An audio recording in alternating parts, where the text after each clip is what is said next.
Welcome to the show. My name is Charlton with Big C. This is Charlton and Big C Sports coming to you worldwide on the iHeart Radio Network, the #1 network in the United States of America. And Big C Sports has been voted the #1 sports show in the universe, according to Big C and the good old boys down south. I want to say bienvenidos to all of our listeners in Latin America, also across the pond in London, England, as well as Paris, France, and of course you good old boys up in Canada. But you tell you what, Big C, there's no one I appreciate more than you good old boys down south in the land of the free and the home of the brave. Big C, how's it going for all you good old boys down south? Well, Charlton, we're trying to figure out how many days before the opening kickoff for the football season right now.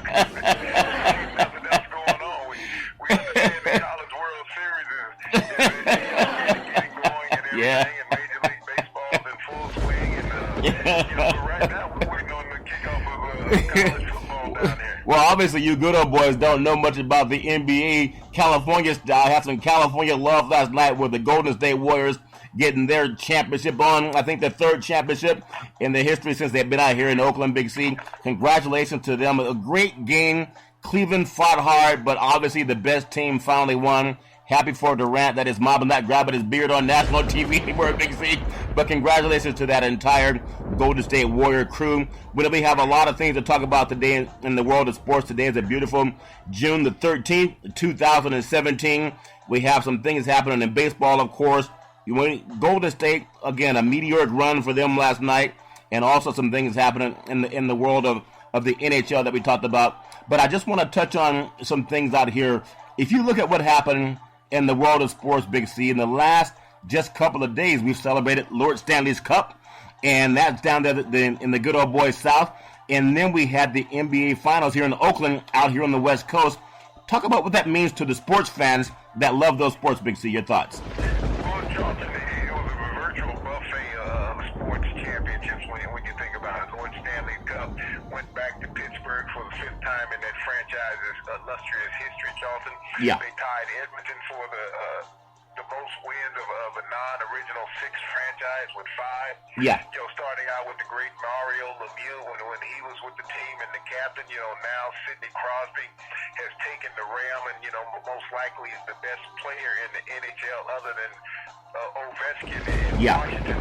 But, when you think about the proudness and illustrious of the Stanley Cup, over 100 years of history, Charlton, tied into Lord Stanley's Cup, and the hockey faithful, it's the holy grail. It's been around much longer than the Super Bowl, the NBA championship, and it rivals Major League Baseball. But this is something that when fans are behind it, it means so much to a city. And unfortunately, we didn't have one of the teams from Canada because it represents the entire country. Yeah. When the Canadians have a team in Stanley's Cup, Charlton. Yeah. Nevertheless, just a great championship. Pittsburgh won it, 4-2. Beating Predators on a controversial non-goal. Oh, yeah. That happened early in the game for the Predators, which really changed the momentum swing of the game. And, they chased the Penguins most of the game to, with a 1-0 lead. Finally they pulled the goalie and the Penguins scored, the decisive goal to have it 2-0. Yeah. But just a great championship. The Predators for the first time in their history participating in the Stanley Cup, Charlton. Yeah, and obviously, Big C, a lot of history going down when you talk about that, and just being over in Oakland last night. That game, a great game. Obviously, Cleveland, I have a lot of respect for LeBron James and even Cleveland because they did not land that dream player that the Warriors landed when they got Durant. They didn't land someone who had already won an MVP in the league. They have the great LeBron James, and then the second fiddle there is Kyrie Irving, and then Kevin Love and J.R. Smith. When he gets hot, man, he can hit from outside of Oracle Arena, you would think. But they were within, I think, 4 points in the second half of that series. That shows you how they're not that far off. Even though I know Golden State won by double digits, when I look at what Cleveland showed me, Big C, I want to ask you, so many people predicted a blowout. And you could say a double-point victory is a blowout, but they were not blown out emotionally. They still fought hard, and the fact that they did it on the road, I think they may be just one player away from being able to compete with Golden State. Your thoughts? Well, Charlton, I mean, that's going to be the major talk now in the offseason. What can Cleveland do to draw themselves closer to Golden State? But there's really nothing that they can do, Charlton, when you look at the organization. This is an organization that's salary cap strapped. Okay? Yeah. Yeah. You have to get rid of somebody to bring somebody in. So does that make you a better organization? Not really. And where are you going to go out and find Kevin Durant? You're not. He's already in Oakland. Correct. Right? So Yeah. he doesn't exist. So what is the missing piece in Cleveland? I mean, you have to find somebody who's going to be compatible that can share the ball with Kyrie Irving and LeBron James. That's going to be very tough because we saw that in Oakland where players have to throttle down their game just a little bit. We saw that with Klay Thompson. We saw that with Draymond Green. Yeah. Is that they had to throttle down their game just a bit, learn to take less touches of the basketball and defer. Yeah. Now, is LeBron James willing to defer? Is Kyrie Irving willing to defer? I mean, Kevin Love already came into that organization and throttled back his game when people really look at it. When he was in Minnesota, he was a 24-point game scorer, double-digit rebounder. Yeah. He averaged a double-double every season in Minnesota, perennial all-star. Yeah. But now, you know, who can you bring in? People have constantly said, well, you got to trade Love. You got to trade Love. You're trading Love for what? For somebody else who's going to come in and do the same thing? No, because Love contributes to the rebound. Yeah. The problem with Cleveland is that they don't have anybody in the middle who can consistently get points. Yes, Tristan Thompson is a decent role player. Yeah. But he can't guard somebody that runs up and down the court like Golden State did. He was mismatched the entire series when he was out there on the court. He always had somebody who could run a little better than him. So that created a problem. The inconsistency of Cleveland's bench was the real problem in the playoffs. You look at Iguodala, who was the MVP 3 seasons ago when Golden State won the title. He had 20 points last night himself off the bench. Yeah. David West contributed, with points.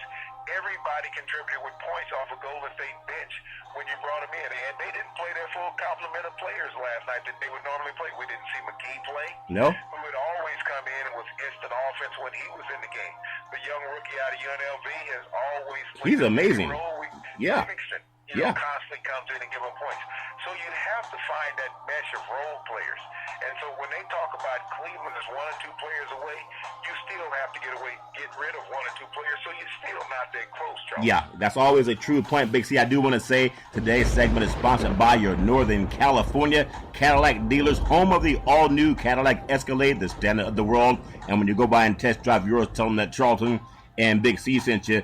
Big C, ironically, just being at the game last night in Oakland, I remember seeing there's some buildings, and it's kind of a historical thing. You know how we cover more than just who won the game. On some of the buildings that I saw, some warehouses in Northern California, even over in Sacramento and in Oakland, I see signs on buildings that say established in 1862. And to many people, that might just be, okay, it's just a building established in 1862. But I realized how many people were going over to the Coliseum last night to see arguably the number 1 ticket in the world outside of the NFL Super Bowl championship. There's the NBA Finals. And I look at all the African-American men that were on the floor last night, and I see these signs where warehouses were established in 1862, and slavery was not abolished until 1863, and fully abolished in all states in 1865. To me, it was very poignant to see how in such a short period of time, you have people that were denied every right that America offered. And I look at how many men now are part of what makes TV a billion-dollar industry. They're all black. 90% of them are. And I think that's so powerful. And for young, I was talking to a bodybuilder. He's a professional bodybuilder in Northern California. And we were talking about the opportunities that people get with sponsorship and money backing you. Can you just touch on what that means? Because we're all caught up on who won the game. But Big C, imagine what happens in the business world when those same shackles are taken off of everybody's minds, and they're gone after, they're sought after, like Durant, he's sought after. LeBron James, he's sought after. Steph Curry, Klay Thompson, these guys are sought after. Kyrie Irving. Imagine when that transitions into the business side, because there's still very few black owners in pro sports. Big C, your thoughts? Well, Charlton, when you look at what marketing brings, the financial dollars, it's not the fans who go into the arenas who create the revenue Yeah. for the players. Yeah. It's the marketing dollar. It's the television contract. And that contract is based on the amount of sponsorship that you can sell. Yeah. And that's the exposure to the general public. When you think about the copious amounts of money that are doled out, Cleveland over the salary cap by $200 million. Wow. That's a lot of money, so that's the reason why it's going to be hard for them to bring somebody in. Yeah. But that sponsorship money is what allows them to spend that money on the players, not the butts in the seats at the Yeah. arena, even though there was a fan who paid $99,000 for 2 seats courtside in last night's championship game. Yeah. Just an astronomical amount of money, but that's what Silicon Valley does, Charles. Yeah. And when you think about Silicon Valley, that's sponsorship money. Yeah. That's out there. And when you look at players marketing themselves outside of the game, we see Steph Curry on a copious amount of commercials. Yeah. LeBron James, everyone understands his lifetime endorsement deal with Nike. Yeah. Kevin Durant, $200 million man with Nike. So many players, have incomes outside the game that exceed their game contracts. Yeah. And so that's what allows players to advance, to be able to go out and market yourself other than just for the team, as yourself, as a corporate individual. And that's what most of these players have done, incorporated themselves. So they're the licensed brand of their own. So Yeah. they own themselves. Yeah. No one else can copyright them. So that's the education and involvement of the African-American athlete, where before you were owned by a team, Yeah. you had no rights and no say-so in what happened to you marketing-wise. Now these players are able to market themselves, Charlton. They're able to own and create their own license of their brand product. Yeah. No one can use their images unless they get that okay from them. Otherwise, you have to pay them for it. Yeah. And that's the evolution of the African-American athlete, Charlton. When you look at where they've gone to today, they're Madison Avenue. Oh, yeah. They're controlling the dollars out there. Nike has become rich, the biggest shoe company in the world. Yeah. Off the heels of the African-American athlete, Charlton. Yeah. It was just like 2 days ago. There was an original pair of Michael Jordan's rookie shoes sold for $193,000. Wow. $193,000 at an auction, Charlton. Yeah. The reason why his rookie year he wore Converse. Yep. Okay? And this was a pair of Converse shoes. So that's a limited edition shoe, because after that, he was Nike the rest of the way, Charlton. Isn't that amazing? He wore Converse when he was in college. He wore Converse as a rookie in the NBA. Yeah. Then he went to Nike. So this is the marketing of the African-American athlete. They are of value, and they have to maximize what they can while they are playing. Some of it rolls over till after they've played the game. Yeah. We think about the marketing of Bo Jackson by Nike, back in the 80s and 90s. But Yeah. Bo was it. Bo did everything. Bo knows. We remember the plethora of Nike commercials. Yeah. Bo Jackson. Yeah. I tell you what, Big C, when you talk about Converse, does Converse still make tennis shoes? You talked about Jordan having Converse. Imagine how they dropped the ball on that. Ironically, when you brought that up, Steph Curry is the Under Armour king. He's the king of the universe when it comes to Under Armour. Would you believe that Nike was supposed to get that deal, but the good old boys that did the proposal, I guess they had somebody else's name on the page that they were trying to get to Steph Curry, and they didn't give him the attention to detail the way Cadillac does when they put their cars together. There's great attention to detail. And so you talk about Converse. I wonder if the young kids even know that there was a Converse tennis shoe. Big C, your thoughts? Well, actually, Converse does still exist, Johnson, and Converse, ironically, is owned by Nike now. Oh, really? Nike owns Converse. And we saw this great classic commercial during the series of Dr. J. Oh, yeah, Okay? yeah.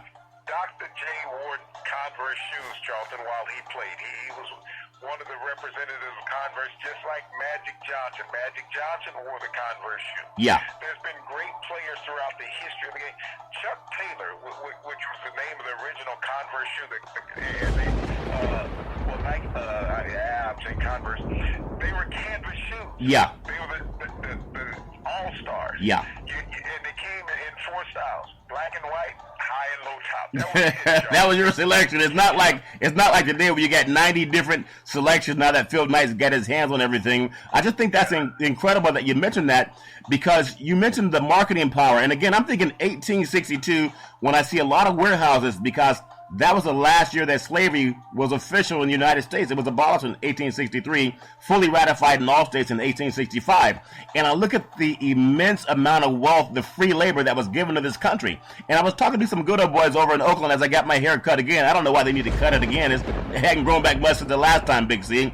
But there's an old guy that he gives a lot of knowledge. You could just sit there and he's like an encyclopedia. And he says, yeah, everybody's happy about the game tonight and seeing all these young men run up and down the court scoring baskets and shooting three-point baskets and dunking the ball.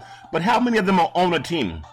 And it was kind of chilling to hear him say that, because just like in 1863, as a black man, you cannot own anything. And now you have guys that are worth hundreds of millions of dollars, and yet they own nothing. And I know we celebrate that somebody scored 30 points in the game or 41 points in the game, or somebody had a triple-double and someone got traded and someone's going to help this team become another, what they call a legacy team. But like this old black man, this grizzly guy told me, they don't own anything. And I thought that, okay, he makes a lot of sense, because the dollar that's generated by the black athlete, Big C, it's helped build new arenas. It's helping to build a new arena across the bay in Oakland, over in southern the San Francisco Peninsula. They're going to build a new arena over there. That's because of black labor, Big C. I'm not saying 100%, but about 90%. That new arena that went in for the Sacramento Kings up north, that's also primarily because of black labor. The Staples Center in Los Angeles, because of black labor. This old gentleman pointed these things out to me. And as we were all happy about getting ready to cover the game, he said, you guys are one of the only programs that talk about real things, because we love to see the championships.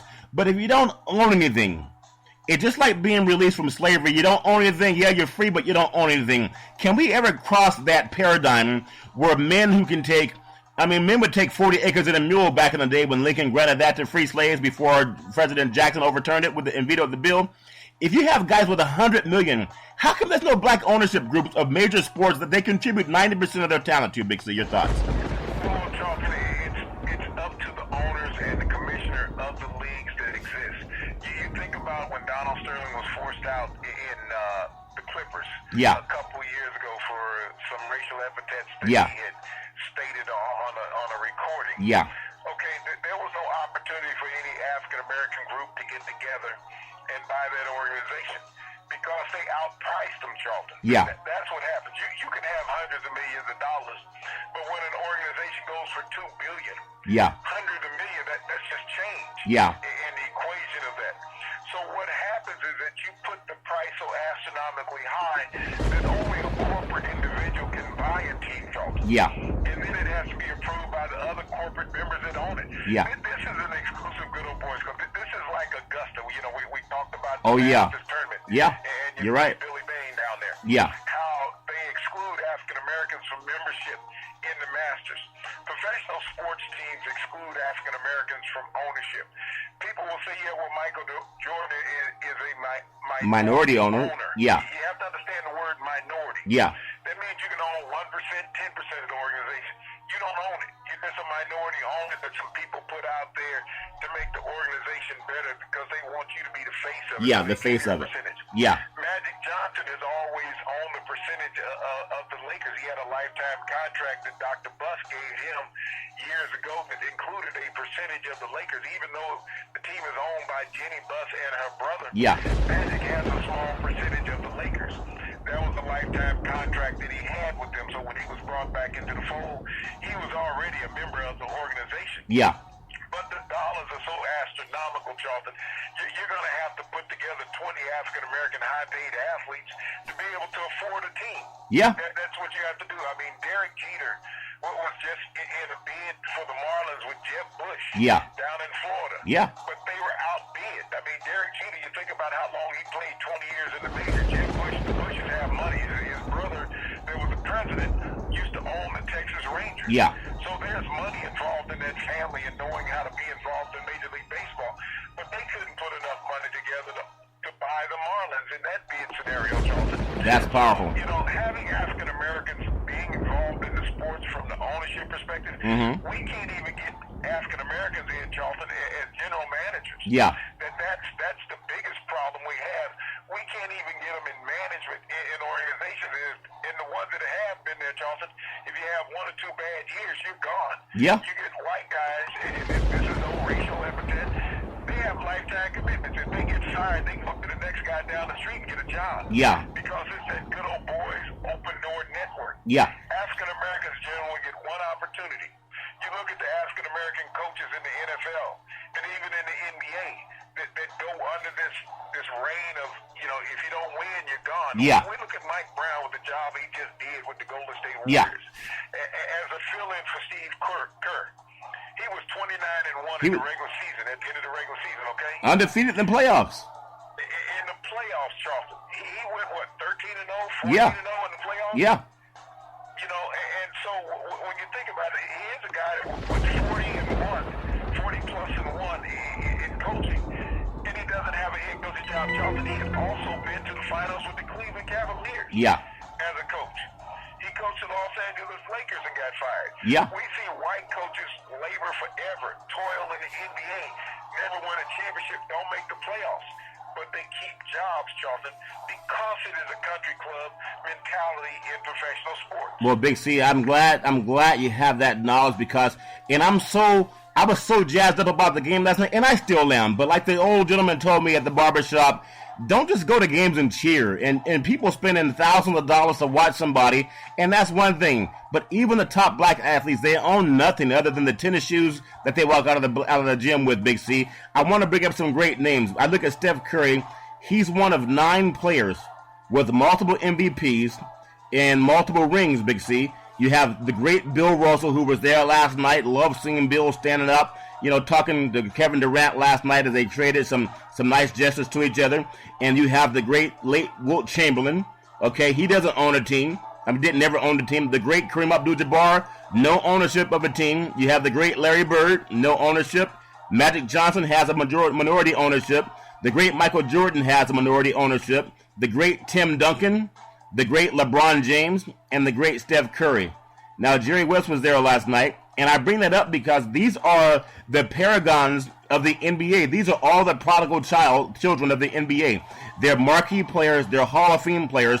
But when we talk about ownership, only 2 of them have their name even on, minority ownerships, and that's Magic and Jordan. So hopefully they can shed some business light. I'm not saying everyone has to own anything. I'm not saying that at all. But as this young black or older black gentleman brought it up to me, and I saw the building 1862, that's when it was established as warehouse, and he talked about slavery being over, but still no black guys own any major sports teams in the United States of America. And I know you brought up a lot of reasons why. Hopefully we can cure some of that. But let me get one more thought on this, Big C. I see the great Bill Russell at the end of the games, and he's there to let people know, okay, you got 1 ring, but I got 11. Okay, so obviously Bill Russell's probably saying that to him, and everyone thinks he's saying congratulations. What does it mean seeing the great Bill Russell, the one guy that everyone can look up to because he has more rings than everybody else? Big C, your thoughts? Well, Charleston, he's the most iconic figure in the history of basketball, period. Hands down. Everybody in this modern era will talk about LeBron. They will talk about Michael. Yeah. And Magic and whoever else has come along, even Kareem. Yeah. But Bill Russell is the most iconic figure in the history of American basketball. Yeah. There's never been a more decorated person in the game than him, Charleston. You got to think about it. When you look at Bill Russell's legacy, this man went 10 years, consecutive championships, 10 years winning championships, 2 in college, back to back, his junior and senior year at the University of San Francisco. So it was quite ironic that the Golden State Warriors won right there in the Bay Area, where he was a legend at the University of San Francisco playing for the Dons back in the late 50s. Yeah. He also won an Olympic gold medal in 1960, okay? The same Olympics that Muhammad Ali won his gold medal in boxing. Yeah. These 2 individuals were in the same Olympics together back in 1960. He also won 8 consecutive NBA titles starting in his rookie year, Charleston. Wow. So that was 10 years, 11 championships, Charleston. 10 years, 11 championships. So, it's people talk about the greatest of all time. Yeah. And people, players have evolved throughout the eras. There's no one who played football in the 40s and maybe one or two players who played in the 50s, Charlton, could play in today's modern era of football because of the speed and the strength of the players. Okay? Yeah. There's a very few that can make that leap. Okay. Yeah. But the evolution of everything, that's American life. It's just like technology. Yeah. Technology is taking away so many jobs in America. Oh, yeah. Because you become smarter and more savvy in ways of doing business, just like the evolution of athletes. Yeah. But the one thing you can never take away from Bill Russell is those consecutive titles. Yeah. And what he did to help make his team better. We talk about him, but he also had a teammate, Sam Jones. They played together at the University of San Francisco. So Bill has 11. Sam has 10 because he wasn't on the Olympic team. Yeah, that's fun. Think about that.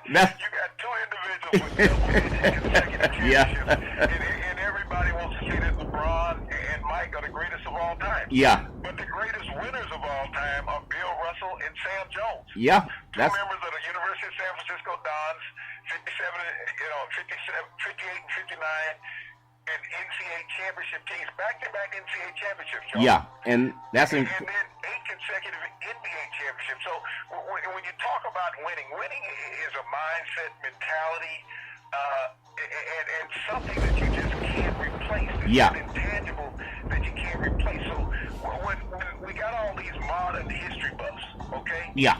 Who can only remember what they've seen on ESPN. Learn how to read, okay? Yeah, or at least Google. At least Google some history. Just like you talk about 1862 in that building, y'all. Pre-abolishment of slavery. Yeah. Go back and read about the greatest champions of all time. Yeah. Stop saying the greatest players. Let's go back to the greatest champions of all time. Because 10 consecutive championships, Charlton, by two members of the same team. Incredible. Is just an undaunted number, Charlton. That's incredible. And when you think of sports is a billion-dollar industry. And boys and girls sports is the foundation to this billion-dollar industry. When you need insurance, you got to get it through Big C Sports. We go through Ben and Mark. They've been around for half a century. They cover professional athletes, collegiate athletes, your high school, and your mom and pop athletes. Tweet out to Big C Sports on the iHeart Radio Network. When you let them know that you're looking for insurance, tell them that Charlton and Big C sent you. Big C, when you look at the Bay Area powers, I got a call from an ex-49er football player today that also had a couple of championships. He was talking about the game last night and what I thought about the atmosphere around Oakland. And we both agree it's a shame they're going to be leaving that atmosphere, going across the bay to San Francisco. And it might be even better because, as you said, technology, they're going to have a state-of-the-art arena. It's going to be off the water. You can take your boat or your yacht up to the game. It's right there off of the Embarcadero, just about 4 blocks south of AT&T Park. So I'm sure it's going to be a jewel of a stadium. But just think about how great the Golden State Warriors were with this here. As I saw Jerry West last night, and he was talking to Durant as he was leaving the stadium, Big C. Golden State 16-1. That's the best win percentage in NBA basketball history. Better than what they did back in the day with Russell. Better than what Wilt can lay claim to. Kareem, Bird, Magic, Jordan, Duncan, and LeBron. 16-1. And I just want, you brought up this point. Mike Brown's responsible for most of that. Big C, your thoughts? Well, Charlton, it is the greatest winning percentage. The Lakers have the second best when they won the championship over the Sixers. You have the Sixers and Houston who were right behind them in winning percentage in the playoffs, Charlton. But to have that astronomical, lofty number of only one loss out of 17 games in a playoff run, Charlton, is just unbelievable. But that's the camaraderie and the players coming together. Everybody was talking about how does Durant fit. Well, when you bring a superstar in and you got a team full of superstars, you understand there's no ego. Yeah. Because he parked his at the door when he signed the contract. He said, I just want to come here and help make these guys better. Yeah. That's all I want to do. Yeah. He said he didn't come in saying I'm the best. He signed with a team who had 2-time MVP. Yeah. Consecutive. Yeah. The only team in history to have a unanimous MVP. Yeah. He knew when he came in and he didn't say this was my team. He didn't defer to say, hey, Steph, I'm taking control. Everybody knew how great a shooter that Durant was coming in. Yeah. And Harrison Barnes has to realize that, he was a good player with Golden State when they won their first championship. Yeah. He also had to look at the game last night. I understand why they made the move for Kevin Durant and moved me to another organization. Yeah. Because Kevin Durant is a man amongst boys. Oh, he's a real deal. But LeBron James Yeah. Bar none, because he has that bully game that nobody else has. Yeah. And so he can push you around where no other player is allowed to do that. Yeah. But Kevin Durant, far as just a pure shooter, he and Steph Curry, they have shots that are unequaled in NBA lore. And there's never been a team put together that you have two players. And the closest I can think of that, Charlton, would be the Houston Rockets when they were on that championship run. Yeah. They had a couple players that could knock down the three. They had a guard, his name was Vernon Maxwell. Oh, yeah. And they had this big forward who was just about the same size as Kevin Durant, Robert Ory. Yeah. And these two players could knock down the three consistently. And, you know, Kevin Durant became one of 4 or 5 players, as well as LeBron, in the history of the championship to average over 30 points a game, Charlton. Yeah. You know, and so you think about it. Hakeem Olajuwon, when we talk about this Houston team, was one of those players. Yeah. But to have players that can go out and make shots all over the place and to bring in a bench, that's the key, Charlton. Everybody talks about Durant and Curry. Yeah. But the bench was a staple of the Golden State Warriors winning this championship this year. I mean, Agua Iguodala, he was a star. He was an NBA All-Star when he was with the 76ers. Yeah. But when he came to the Warriors, he understood that he needed to adapt and take a lesser role. Yeah. And that's what I'm talking about, you know, when we were talking about the Cleveland Cavaliers being 1 or 2 players away. Yeah. When you can take an all-star and he's willing to sit on the bench like an Andre Iguodala did. Yeah. But he was rewarded 3 years ago with the Finals MVP. Yeah. And he could have easily been, you know, labeled that same thing. When you look at what he does, he's so unselfish. He'll go out and he'll guard the best player on the opposing team. Yeah. He will get you rebounds. He will score points for you inside and out. This is what happens with the Golden State, what makes them so successful. Yeah. Forget about what Durant does. Forget about what Curry does. It's the key role players. And when you think about David West, 13 years in the NBA, finally getting his championship ring. Really happy for him. Contributor off the bench. Yeah. We talk about JaVale McGee. 5 teams in the last 3 years in the NBA, but every time he came into the game, he made something happen for the Warriors during this series. Yeah. So you have to understand the depth of the organization. The organization is as strong as the weakest man on that Golden State Warriors, and we saw no weakness when we saw rookies coming in, making a contribution. You think about Barnes coming in, and Barnes has been in the NBA forever, you know, and he was last with Sacramento. Yeah. When he would come in and play just a minute and a half, he was a contributor. Yeah. Because he knew that was his role, a former starter in the NBA, but he could accept coming in, playing a minute and a half at the time in this series with the Warriors. That's how championship teams are built, Charlton. And not on selfishness. Not on selfishness. Unselfish players. Yeah, you're right. And Barnes played at Del Campo High School up in Sacramento back in the day. Also was a football player back in high school and used that talent to transition into the basketball world. I also want to bring up the fact that we talked about Golden State with the best win percentage, Big C, in NBA history. And Durant, only the 3rd player in NBA history to win a title in his first year with a franchise, with a different franchise. Your thoughts, Big C?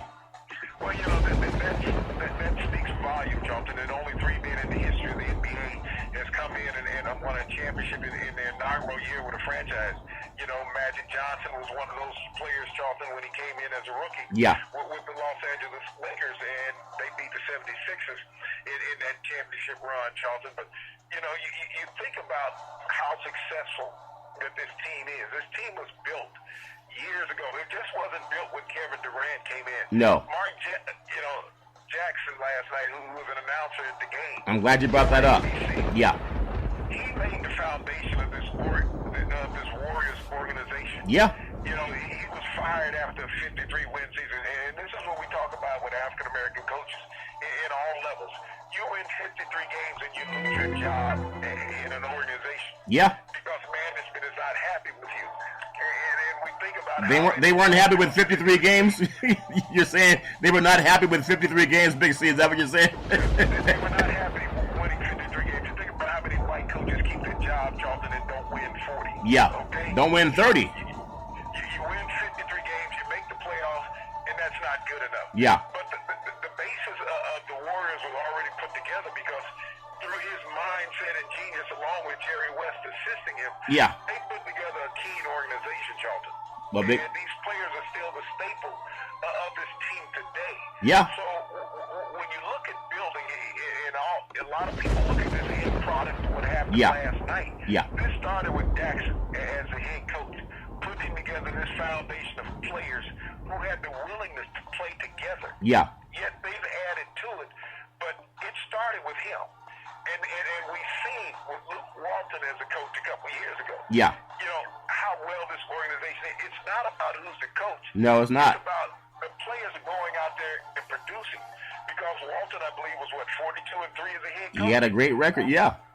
With the Clippers, with the Warriors. Yeah. Before Steve Kerr came in and lost the championship. Yeah. And then we look at Mike Brown, who won 43 games. Yeah, as a fill-in assistant coach, he and Walton basically won the same amount of games. Yeah. You know, Steve Kerr was the only one with a loss in the playoffs. Isn't that something? It's ironic when you think about the Warriors over the last 2 years. Yeah.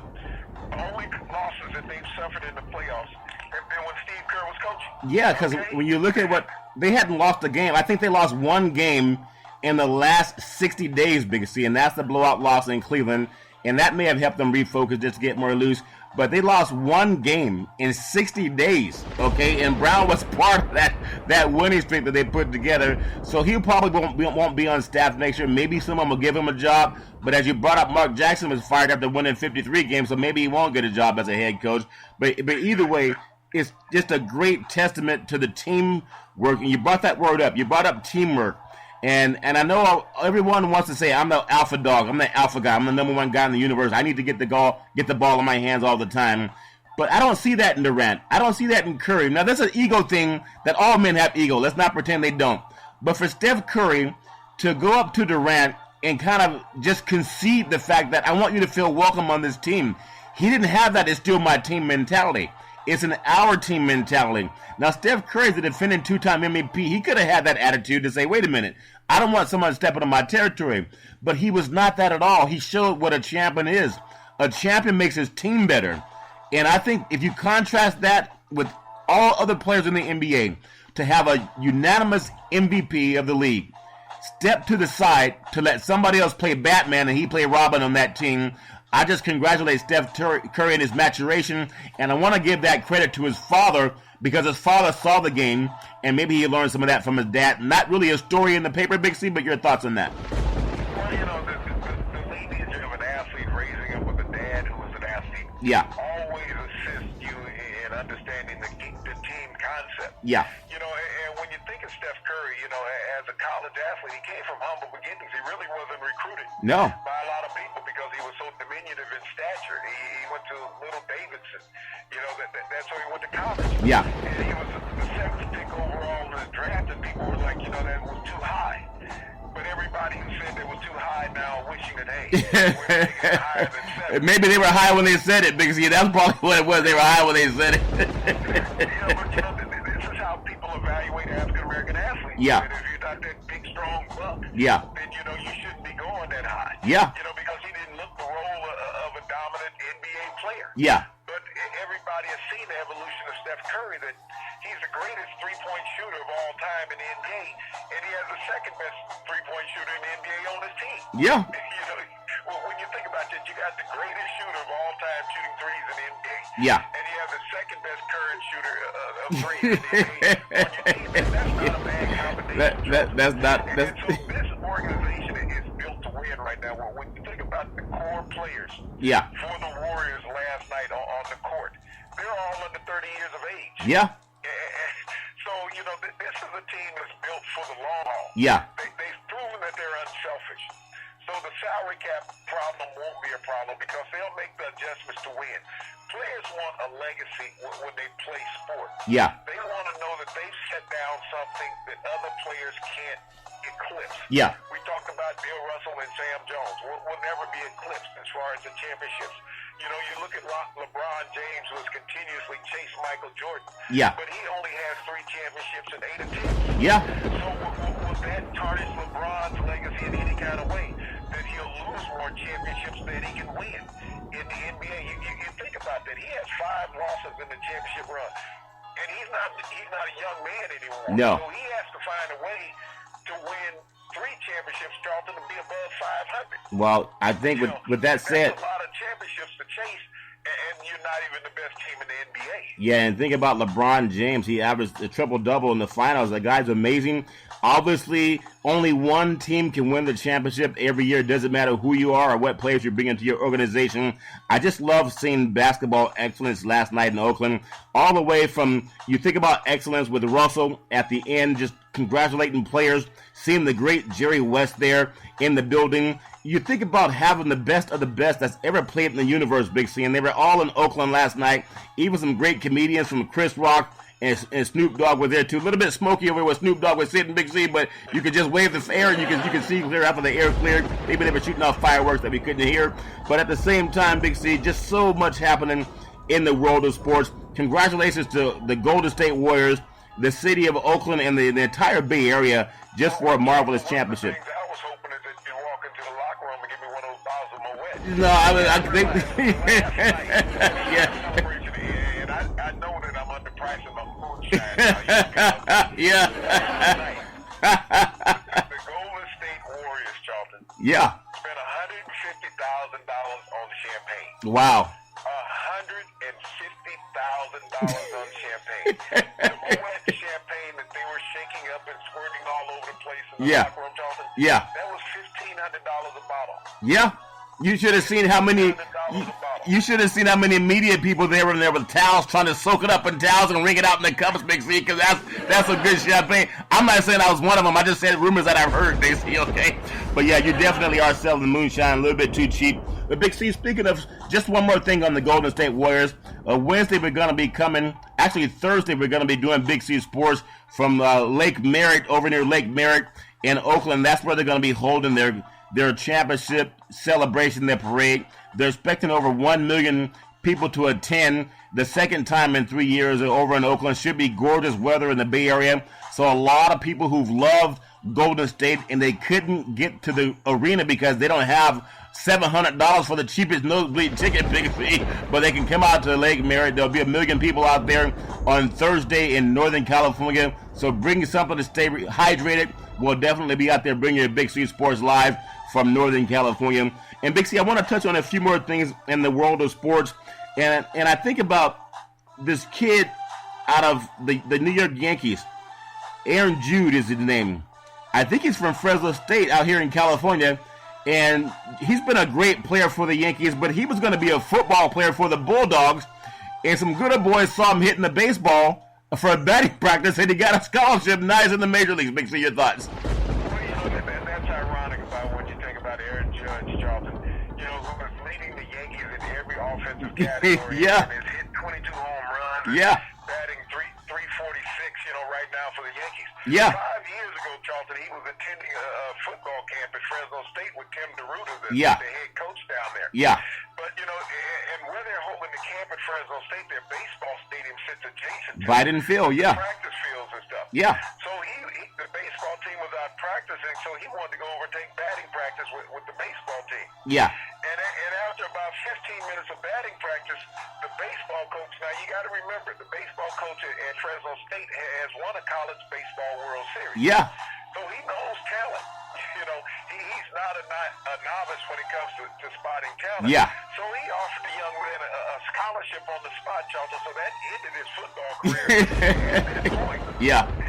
So a couple of years after playing at Fresno State, he was drafted by the Yankees. He spent a couple of years in the farm system making adjustments to his swing, Charlton. He was such a long strider, and he's learned how to shorten up his swing. Yeah. And we've seen the success that he's had here in his rookie season with the New York Yankees. Now, you also got to understand that he's the largest position player in the history of the major leagues, Charlton. Yeah. He stands 6'7", 275 pounds. He was a lineman, that he wanted to play college football. Yeah. But now he's converted into the greatest slugger right now that we have in baseball. And when he hit that just about 500-foot massive home run a couple days ago in Yankee Stadium, Charlton, yeah. He followed it up 2 nights ago with a home run against the Angels to win the game. This young man has developed a solid eye for the baseball. He's on pace to hit close to 50 home runs here in his rookie year, Charlton. Yeah. But he's also the closest rookie since Fred Lynn back in 1975 with the Boston Red Sox to be able to win the MVP and Rookie of the Year. He's the top candidate right now for both of those, Charles. And when you think about Bryce Harper, they're talking about Big C, $400 million, and he's hitting better than Bryce Harper. Maybe he's worth $401 million at least, Big C. At least get, if you pay it on your efforts and results, maybe he's worth more than Bryce Harper is. But I just want to say, so much going on in the world of sports. If I think of the talent that comes out of California, you look at the winningest Super Bowl in NFL football history. You have Tom Brady has more Super Bowl championships than anybody. He's out of Northern California, also the Bay Area. Went to, I think, Sarah High School over in San Mateo, the same high school that produced Barry Bonds and Lynn Swann, Big C. They also came out of Sarah High School over there across the bay in San Francisco. And then you look at the Carr brothers. They came out of California as well as Texas. And Carr was down at Fresno State. And you mentioned about the baseball player Jude. He was going to be on the same team with Carr over for the Bulldogs. But congratulations to all the great sports stars. Big C, I want to ask you a question as we close out on Big C Sports today. A beautiful day in Northern California. I know you're down south. It's not storming like it was yesterday, and we're having some issues with our microphones, but great weather hopefully all over the country. I want to ask you this question. Now that the Warriors have won a championship, we talked about Colin Kaepernick being a big story in the Bay Area, all because he stood up for Black Lives Matter. We have, obviously, you have this 1862 story from one of the old gentlemen at the barber shop saying how we still don't own anything as black men, even since slavery's been abolished. I thought that was very poignant to have him bring that up. That black talent makes $1 billion industry exist that won't let you have the ownership. It's just crazy, but it's true. Steve Kerr has been one of the most, vocal opponents to President Donald Trump, and rightfully so, because he says that he was a racist and a misogynistic person and very insulting during his political campaign. If the Warriors are called to the White House, how much flack would Steve Kerr take if he decided to stand behind his words and not go endorse a guy that's racist, misogynistic, insulting, and also brags about grabbing women by the vagina? And Coach Kerr, Big C, your thoughts? Charlton, I got to look at Steve Kerr being backed by his players, okay? Yeah. When I look at the starting lineup of the Golden State Warriors, I see a bunch of African-American men who are targeted by President Trump's words. Yeah. When I look at the bench of the Golden State Warriors, I also see a bunch of African-American men targeted by the words of President Donald Trump. Yeah. Now, I saw the University of Clemson's football team attend the White House yesterday or 2 days ago for, the ceremonial, national championship. Yeah. I only saw about 50% of the team there, Charlton. Yeah. It was not a grand show by players showing up for the University of Clemson to be at the White House because so many players, their families have been intentionally hurt by what this man has stated verbally. And so it goes direct to the heart. How can you go up there and illustriously stand with this man? I mean, I look at the New England Patriots when they went, Charlton. We didn't have a full accomplishment of the New England Patriots, black and white. No. Because people have their own thoughts about how this country should be, how people should be treated. And this president has an alternative thought on what the average person thinks, Charlton. Yeah. That's why he hasn't accomplished anything in his presidency. No. There's been no major legislation passed, Charlton, since he's been president. Not one piece of major legislation passed. He talked about a medical insurance revampment. Yeah. That hasn't occurred. He talked about a tax overhaulment. That hasn't occurred. He's talked about an infrastructure, bill that is going to go through that's going to create all these jobs. That hasn't happened, Charlton. No. When you think about the first quarter of jobs in America, okay, 1.1 million jobs were created in America under this president, okay, Johnson? Yeah. 1.1 million jobs. 1.3 million jobs were lost. Yeah. We don't hear him bragging about that, Charlton. No. About him creating jobs in America. 1.1 million jobs were created in America since he's become president. 1.3 million jobs have been lost. And we're not talking about him talking about saving jobs, putting Americans back to work, when 1.3 million people have gone unemployed since he's become president. And not only that, Charlton, we talked last week extensively about Sears and Kmart closing 78 stores. Yeah. I haven't heard one word heard from the president about helping those people who voted for him that are losing their jobs in those stores, how he's going to go back and save those jobs and force those stores to stay open so these people will maintain employment. So as a president, when the unemployment rate is exceeding the employment rate, you have to really sit back and look and see what you're really doing for the American people. And all those people that are saying, just give him a chance, okay, ask all those people who are becoming unemployed, what kind of chance is he giving them, Charles? Well, Big C, I bring it up, too, because the gentleman at the barbershop was telling me about the 1863 thing when we were all still slaves. I mean, no matter how wealthy you are now, in 1863, we would live in that tape. We'd still be slaves on that day, back in that year, Big C. So even though we accomplished a lot now, history is so powerful. When I look at the thing with Trump and Steve Kerr being one of the few white men to even speak about, honestly, about hatred and how to end bigotry in the United States. I know there was Coach Pop with San Antonio and Mark Cuban for the Dallas Mavericks, and I think one of the Van Gundy brothers also spoke out against it. Oakland has been a very, I guess, a city that has been ravaged by loss of employment. Okay, just as it looks shiny and pretty on TV around Oracle Arena, but there's a lot of dilapidated buildings around Oakland too, and a lot of young black men who are just looking for an opportunity. And I'm not saying anyone's at fault, but we know society and in our system, the have and the have-nots exist. But when I look at a president that wants to do this stop and frisk, he's talking about stopping and frisking kids in the Oakland community as well as other cities around the country that have a heavy minority population. To have a basketball team that represents that city that would be one of the stop and frisk cities if that's upheld, we know it's unconstitutional to do it. But if they try to implement that law that he and Giuliani were bragging about and Jeff Sessions wants to brag about, then more and more black men will be fodder for the criminal injustice prison industrial complex. So if I see this team, and I'm not saying they can or can't do anything they want, they're free men, but for the same men to go fly all across the country and shake the hand of a man that wants to harass their own communities, where the people who love them can't afford a ticket, but they want to send in law enforcement to harass and stop and frisk the black community. As long as we watch basketball, nobody cares. But when the game's not being played, to have that heavy police mentality around the community where people don't have jobs, I think that's so egregious. So I'm proud of Steve Kerr for at least being a white man and speaking against that, because had Colin Kaepernick said it, and we know that he did say it, they said get the hell out of the country. I doubt if they'll say that to Coach Kerr. And as we speak today, Big C, earlier today, Jeff Sessions had a testimony in Washington about collusion with Russia and how they're trying to come after Comey, who is considered one of the most honest people in Washington, D.C. They're trying to say that Trump is more honest than Comey when Trump is a known liar and sex offender. I don't understand how so many people can say nothing when a guy who's white and powerful is taking advantage of our society and our Constitution, and they have more friends in Russia than they do in the White House, Big C, in the Washington, D.C. area. I just want to get your thoughts on that before we close out. Thoughts on any player from Oakland, a city that's been ravaged by police brutality. We saw the movie Fruitvale back in the day.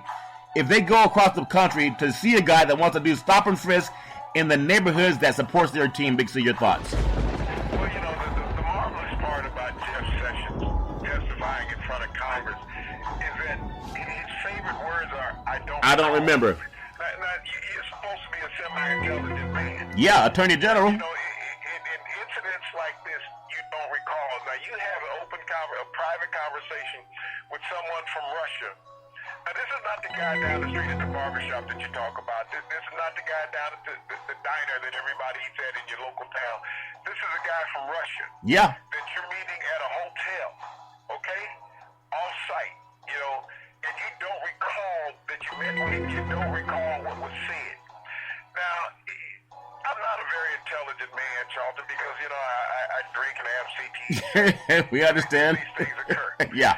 But, I remember half the conversations you and I have, on the broadcast. Yeah. But here's a man when you're talking about a political nature, and that's your business, that you're a congressman, and you can't recall critical conversations that you have with someone from a foreign country. Yeah. It's not like you're meeting with a guy from Alabama, okay? Right.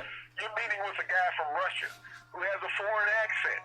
And so unless you're meeting with him on the regular and you say you only met with him 3 times, yeah, you got to recall everything that was said in these conversations. But 3 is a big number, Big C. 3 is a big number, Big C. Yeah, I mean, for a lot of Southern people, 3. I mean, once you get past 2, you get confused. Yeah. And evidently, that's what Jeff Sessions is. Yeah. That once he got past 2, he was confused. How much moonshine was he drinking? Conversation, but that third part was remembering what was going on. Right? Yeah. But, you know, to be able to sit in front of the American public, the American Congress, and everybody knows that you're flat out lying. You Yeah. can't say that you forget, okay? Yeah. That's why I'm saying that you forgot your anniversary with your wife that you've been with Yeah. for 20 years. I forgot. Yeah. Well, you know, you don't live here anymore, okay? That's basically what happened. Or Yeah. you're going to find that couch being ready for the next week. Yeah. You know, but this is what Jeff Sessions says to the American public. Now, this is the man that's the Attorney General. Yeah. And not only that, he doesn't recollect all that happened in the Comey fire. No. That, you know, here it is, that they're writing memos and suggestions to the president, even though the president said he was firing him anyway. Yeah. So why do you have to write a memorandum Yeah. to terminate the guy? Yeah. And here it is, the man has told you that he's uncomfortable with the president, and you're not documented. You're not going in saying anything about it, but yet you want the man fired. Yeah. Okay?